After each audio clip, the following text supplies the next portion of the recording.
This week, we're going to review the Oculus Quest 2. Here we go.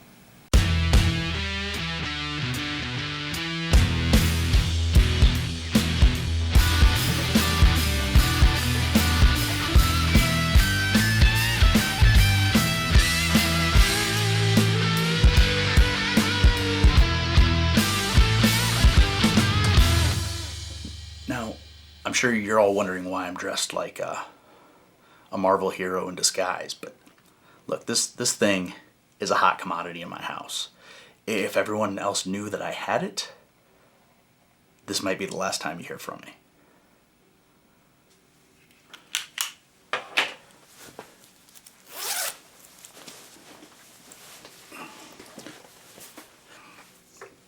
So I got this thing as a gift for Christmas, and I haven't had a whole lot of a chance to play it because it is super popular in my house with everyone, including me. I enjoy it, but I haven't had much of a chance to play it because everyone is on it, and it's battery operated, right? So first things first. Oculus Meta Quest 2 virtual reality device, okay?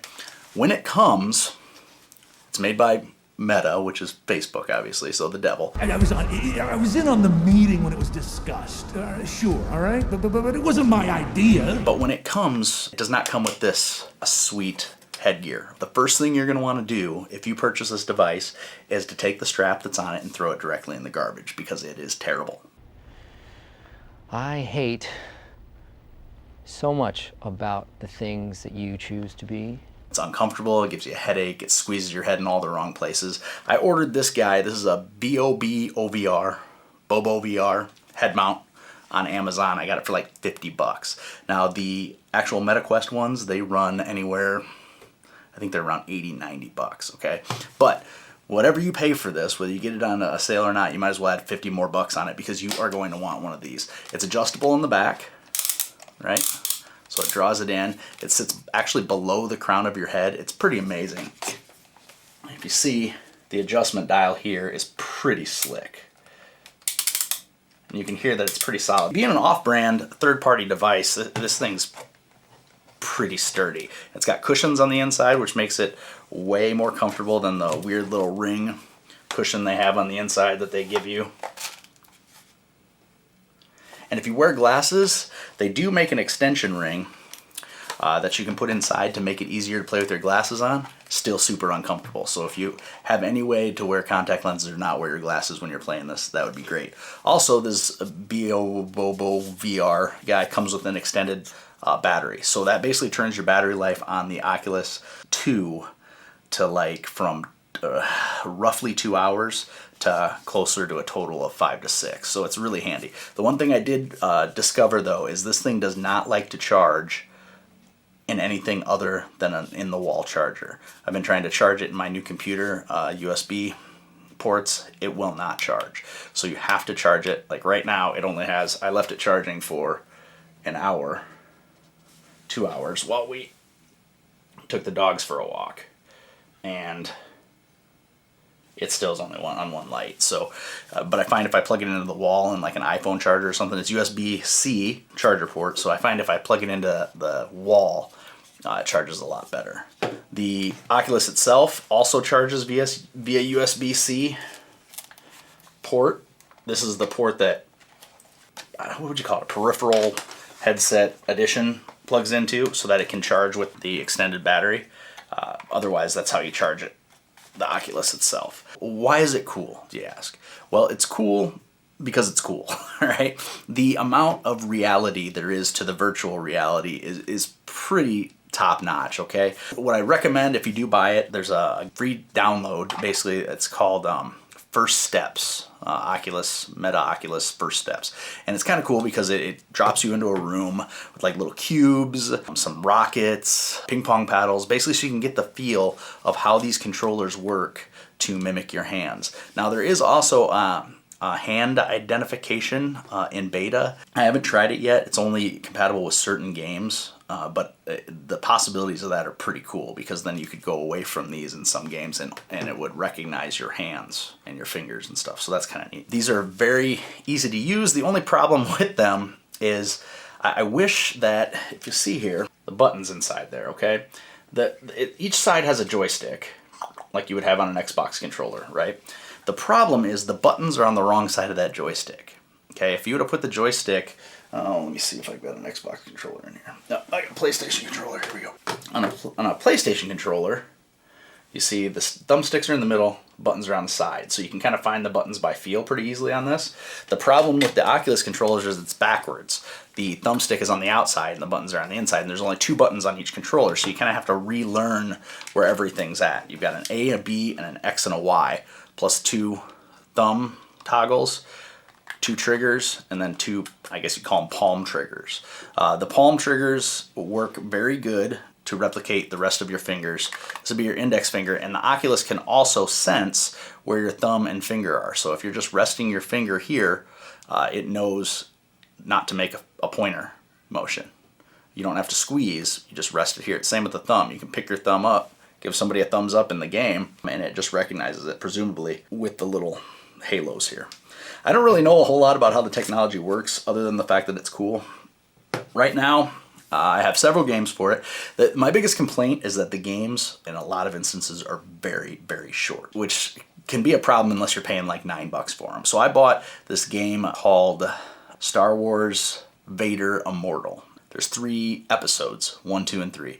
And you play a bounty hunter, or a smuggler that is captured by the Empire, and then it turns out you're Force sensitive, so Vader manipulates you to do some things for him. It's really cool because throughout the episodes 1, 2, and 3, you learn how to use a lightsaber.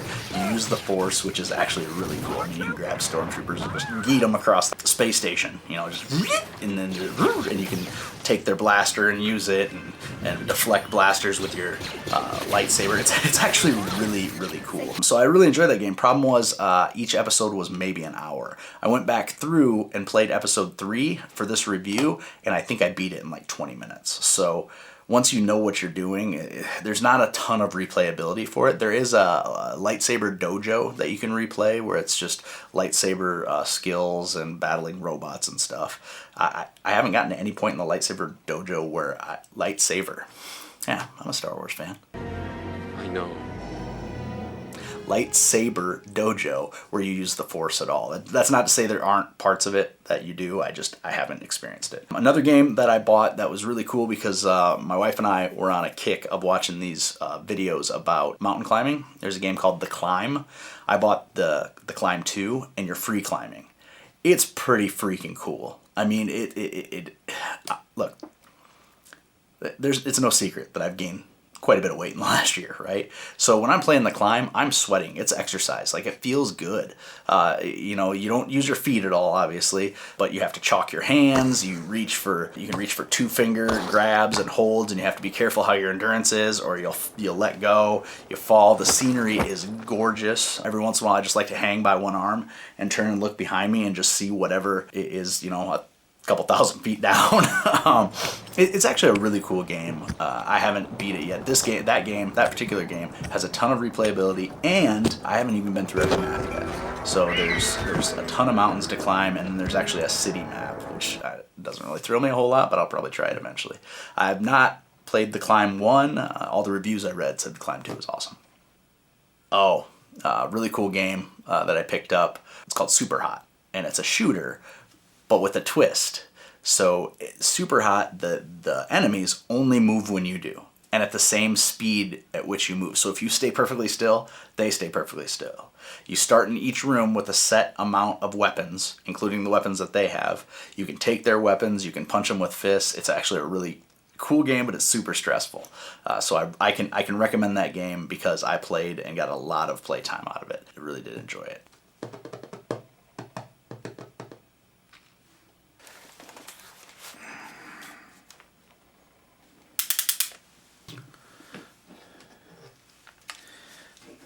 This thing is not a particularly great item to play in front of people because it is next to impossible to do it without looking like a total dweeb. But the immersive experience is actually pretty cool for those of you who may not have played this before. There's also a very useful app for your phone that basically is how you purchased your items. So if I want to look and see what items I currently own, what games I currently own, I can go into the app. I bought a game called Drop Dead, which is a zombie shooter. It's completely stupid, but I love it. It came with Resident Evil 4 for free, which is kind of a fun game. That one gives me a little bit of motion sickness because some of the games have choices on whether you can do real-time movement with the toggle switches or something called teleport movement.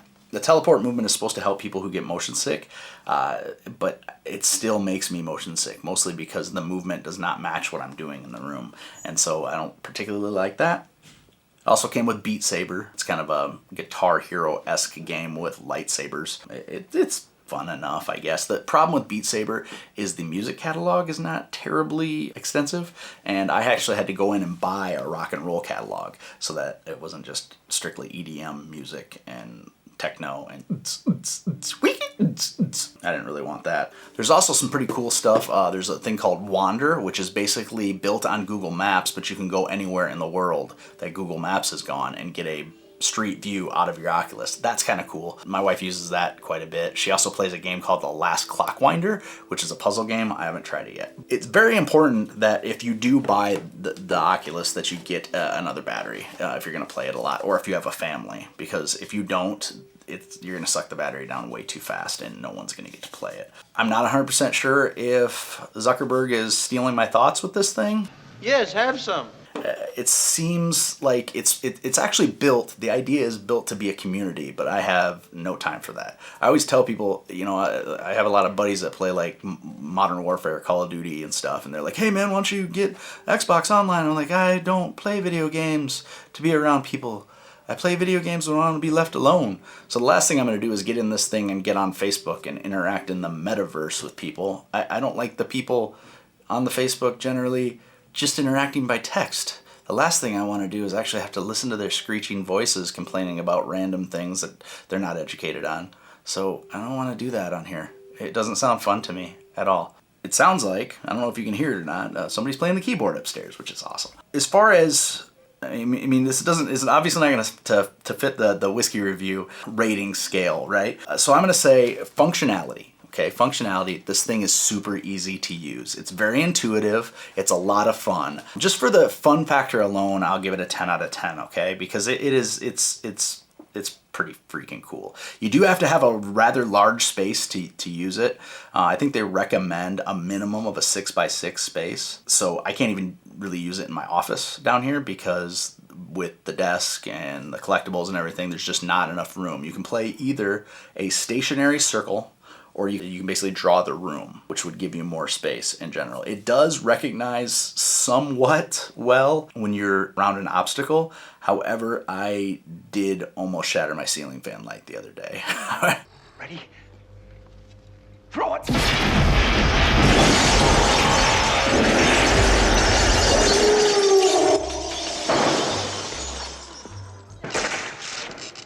I did that. That's my fault. It's okay. I stood up, which I didn't even need to do. I was playing stationary, sitting on the couch, shooting some zombies. I stood up to throw a grenade. And as I threw the grenade, the controller hit the pull chain for the fan switch on the ceiling fan. And it sounded like a shotgun went off. And I basically sat very nervous, afraid to look. I was home all by myself. Finally, I slowly took it off. I was like, please don't let the globe be broke. Please don't let the globe be broke. And I took the VR headset off. My eyes were still closed. And I slowly looked up. And I'm like, wow, nothing's broke, which was pretty cool. But then I realized that it had broken the chain for the switch on the ceiling fan, which sucked because I was like, now I'm going to have to rewire one of those. But I got lucky, which never happens to me. When I opened it up, the little bit of chain had just kind of retracted like frightened turtle inside the switch. When I loosened it a little bit, it dropped back out. I was able to reattach the chain. Winner, winner, chicken dinner. Ooh, what about winner, winner, chicken dinner? Yes. All right, so that is luck. But you do need to be very careful about what's going on around you. My oldest daughter totally brained my younger daughter one day, punched her right in the head with one of these things. Because she was playing a game, and apparently the young one didn't realize for the last 2 hours the kid had been in the middle of the living room playing the game. Maybe she shouldn't walk right next to her, and she just blasted her right in the head.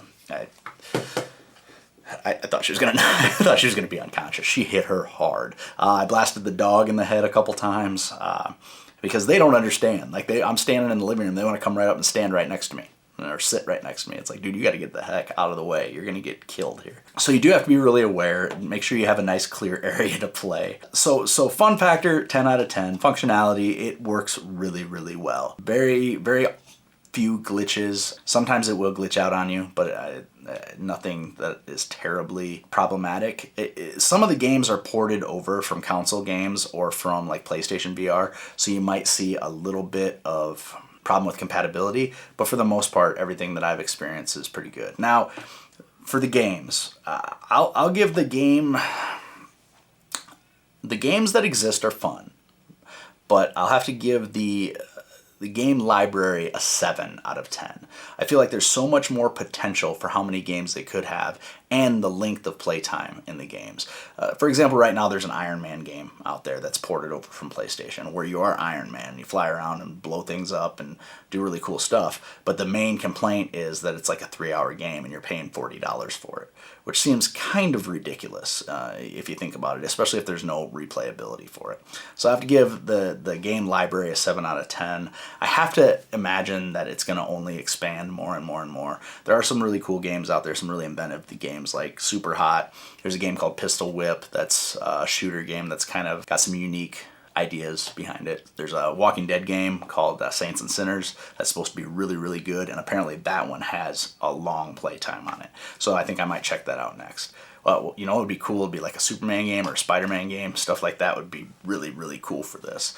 There is no actual Call of Duty game, but there's some, I guess you'd call them Call of Duty clones out there. I find that the games that are the most fun are the ones that are most realistic, where you have to reload guns, where you have to pick up items and manipulate them, things like that. And there are a lot of games like that, so it's a lot of fun. But as far as the catalog of games, we'll give it a 7 out of 10. Now, price. It was free for me. It was a gift. But if you walk into Target right now to pick one of these up, you're looking at like $400 for the one with the larger memory. They also make a like Pro that's like $1,200. Just came out recently. I cannot imagine paying $1,200. I mean, I just built a new computer that was drastically more expensive than that. I can't imagine paying $1,200 for a gaming system that can only play games. It really can't do anything else. I mean, you can watch movies on it, I guess, but who wants to do that? Like, doesn't everybody have a giant TV screen to watch movies on? It seems kind of silly to put your head in something like this. Speaking of audio, the audio on it's great.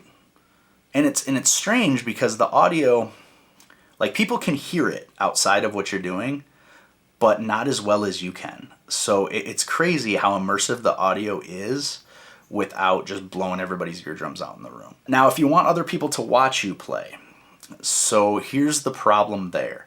The problem is that you can stream via the app and like airdrop it to a TV, but the quality is terrible. It's super laggy. What I did find is there's some videos online where you can download an app for your PC, which is kind of a cool way to do it. And all the video that you'll be seeing in this video as B-roll from the Oculus was done via the app and OBS. The app's called like Airstream or something, and it's actually really cool. You can get like a 6-day trial, and then it's $2.99 to buy the app. It's fairly stable. I did have it drop once, but then I was able to reconnect within the VR. Pretty awesome. So that's the better way to stream it to a PC and then like jack the PC into an HDMI port on a TV or something if people really want to watch you play. And maybe then you don't look as insane waving your arms around with these big goggles on. But you're not going to be able to just stream it to your phone and then airdrop it to the TV because the quality is just terrible. It's horrible. Like, I tried it on the very first day I had it, and everyone just told me to shut it off because it was worthless. But for price, I think $400 is what this would have gone as, and Jenny bought it on sale from Meta for, I think, like $250, $260, something like that. Like, she got it, or maybe $289. She got a heck of a deal on it. Otherwise, she wouldn't have bought it. Like, we weren't buying big gifts this year, but both of my boys have these, and I had gone over to their houses and checked them out, and like, I kind of fell in love just because it's such a fun little thing to play with. The problem being, one, that it's battery operated, and two, it's expensive. So I couldn't bring myself to purchase it for myself just to mess around, because I don't really have time to play games a whole lot. But I'm glad I have it, because it is a lot of fun, and my kids get a lot of use out of it, and strangely my wife's playing video games again, so that's kind of a weird experience for me that I have to share my video games with my wife. So, but for price, for me, if I was purchasing it, I'd give it the price maybe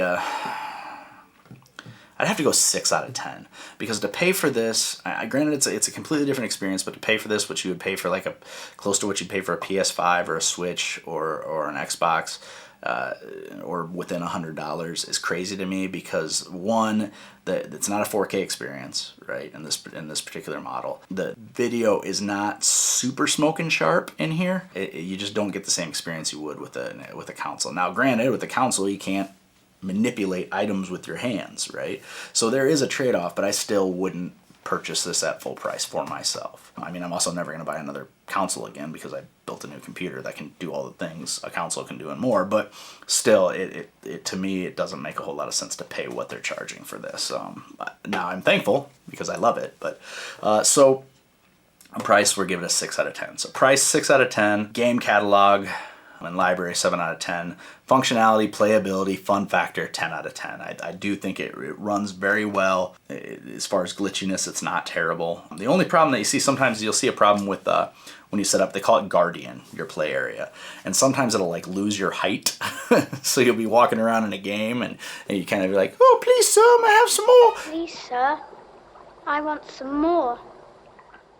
What? And everybody's bigger than you, and that's not great, but you just kind of have to back out and reset it. And like I said, it's a new technology, and I'm still learning how to use it, so I can't complain a whole ton. Hey, everyone's killing themselves upstairs. That's great. That's a nice one. Sometimes days here can be pretty crazy. I mean, it's small kids, 2 dogs, misery sometimes. So overall, I would recommend it, especially if you're buying it as a gift or a device for the whole family. If a lot of people in your house can get a lot of use out of it, I think there's a lot of value there. You know, you don't often see in a house everybody playing Xbox or everybody playing PlayStation, but everyone in this house plays this device. So maybe next year I'll get a Christmas present. That's just for me. As always, if you like what we do here, if you enjoy the reviews, if you find value in them, please click the like button, comment, and subscribe. I do respond to every comment, every single comment that is ever commented on a video, because I like the idea of this being a community where we can interact with each other. And I mean, maybe I don't play video games to be around people, but social media is kind of sort of for being around people. So please like, subscribe, and comment. Tell me what I'm doing right. Tell me what I'm doing wrong. I love input. So Meta Oculus Quest 2, I really do enjoy it. Love you.